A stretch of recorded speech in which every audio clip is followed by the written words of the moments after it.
جنگ ہوا تو پاکستان کی سنجیدہ جائے تو آپ کیا سمجھتے کوئی جنگ ہو رہی یا پاکستان حکام ویسی جنگ کی فضا پیدا کر رہے کسی اور طرف عوام کا رخ موڑ رہی ہے؟ دیکھیں بہت شکریہ.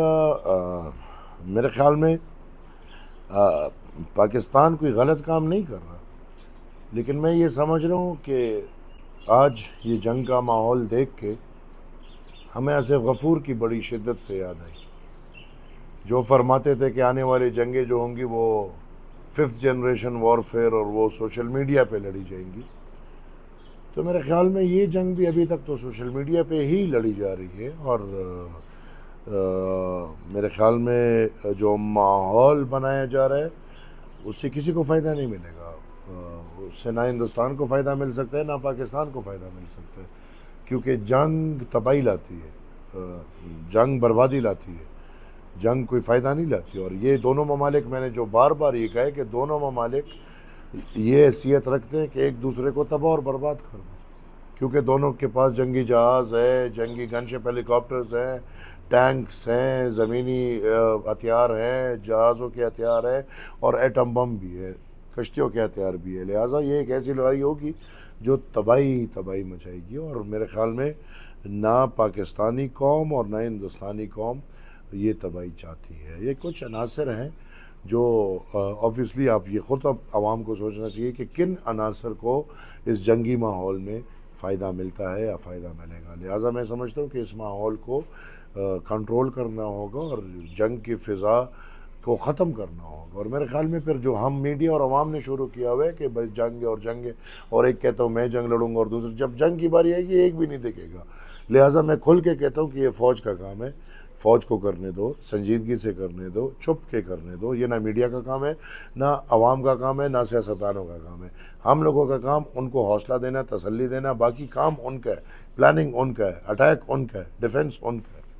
سر جو بھارت کی حکومت کی طرف سے جو الزامات لگائے جا رہے ہیں یہ حملہ جو سیاحوں سے ہوا یہ تو سرحد سے 400 کلومیٹر دور ہے، تو بھارت کی جو سیکورٹی یہ سیکورٹی جب تو ان کا پاکستان پر اتنا بڑا الزام لگانے کا مقصد کا کیا ہے؟ دیکھیں جی، بہت شکریہ آپ کا. دونوں طرف سوچنا چاہیے. بالکل ہاں، ہم مانتے ہیں کہ بھارت نے بہت جلد بازی کی اور یہ الزام جو لگایا تو غلط لگایا.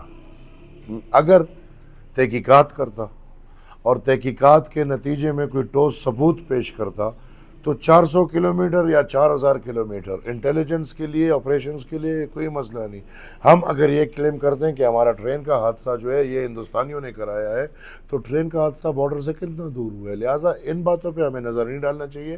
ہندوستان نے بہت بڑی غلطی کی ہے کہ انہوں نے واقعے کے فوراً بعد پاکستان پہ الزام لگائے. نہیں، اگر یہی تھا پھر بھی ثبوت دینے چاہیے تھے، ایک تحقیق کرنی چاہیے تھی. تحقیقات کے بغیر یہ الزام محض ایک الزام ہے جو ابھی تک جھوٹا لگ رہا ہے. جی سر جو سندھ کے راج ایشو تھا اس پر پورا سندھ ایک پلیٹ فارم پر اکٹھا ہوا تھا. خیبر پختونخوا کی جو مسائل ہے، جو حقوق ہے، جن کے جو شدت پسند ہے، اس بھی پختون ایک پلیٹ پہ نہیں آ رہے. اس کی بنیادی وجہ کیا ہو سکتی ہے؟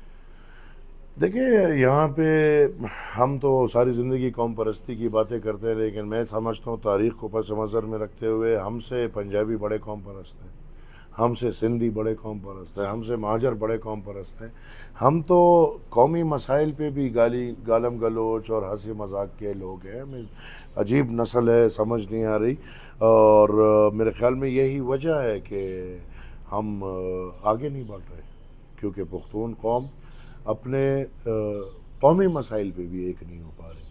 تو بہت مشکل صورتحال کا سامنا کرنا پڑ رہا ہے، لیکن انشاءاللہ ضروری نہیں کہ سب ایک پیج پہ ہو تبھی مسائل حل ہوں گے. نیت اور ارادہ چاہیے، اور انشاءاللہ ہم لوگوں نے نیتیں کی ہیں. پختونوں کا حق انشاءاللہ لڑیں گے. ضروری نہیں 100 کی تعداد ہو، 20 کی تعداد ہوگی، لیکن حق لڑیں گے انشاءاللہ. سر تامل ناڈو میں ایک ملٹنٹ آرگنائزیشن تھی، اس طرح بھارت میں ایک خالصتان تحریک تھی.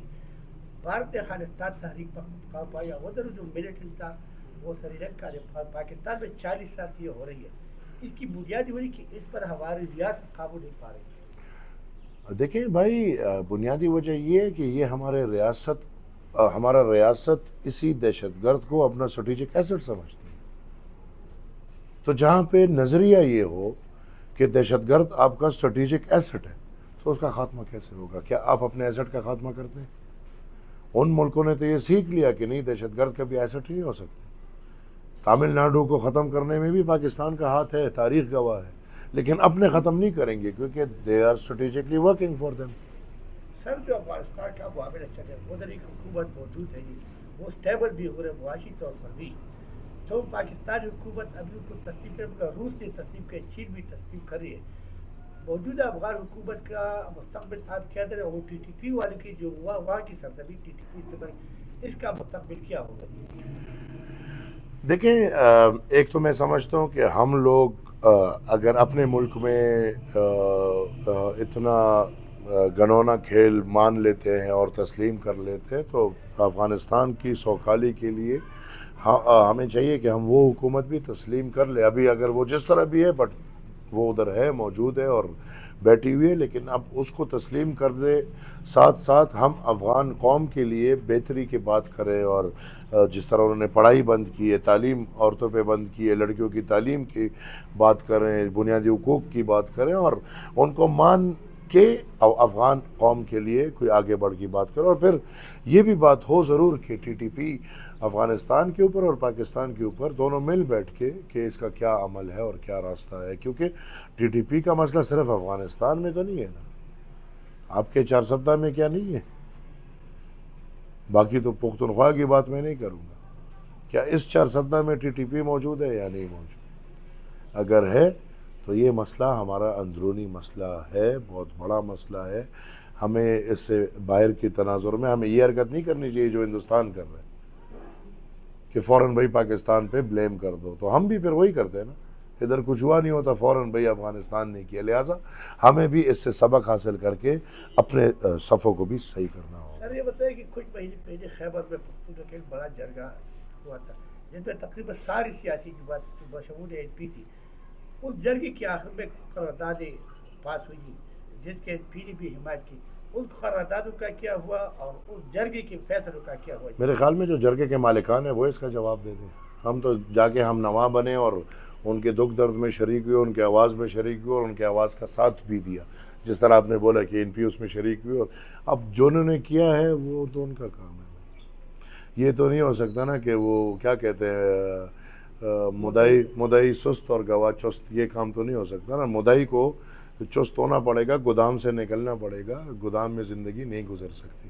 سر یہ بتائیں کہ بارک بلوچ بھی گرفتار ہے اور الوزیر بھی گرفتار ہے. دونوں تقریباً ایک دوسرے کی کیسز میں خیر و بد کی سہولت مدار کے. بلوچستان میں اختر بیگ کی تحریک شروع کی، تو اس حوالے سے اختر بیگ کی تحریک کی آپ بھی حمایت کریں گے؟ بارک بلوچ کی رہائی کی وزیر کی آواز بنے گی؟ تمام تر مظلوم قومیتوں کے ساتھ میں کھڑا ہوں. میرا والد کھڑا تھا، میرا دادا کھڑا تھا، میرا پارٹی میرے نظریہ کھڑا ہے.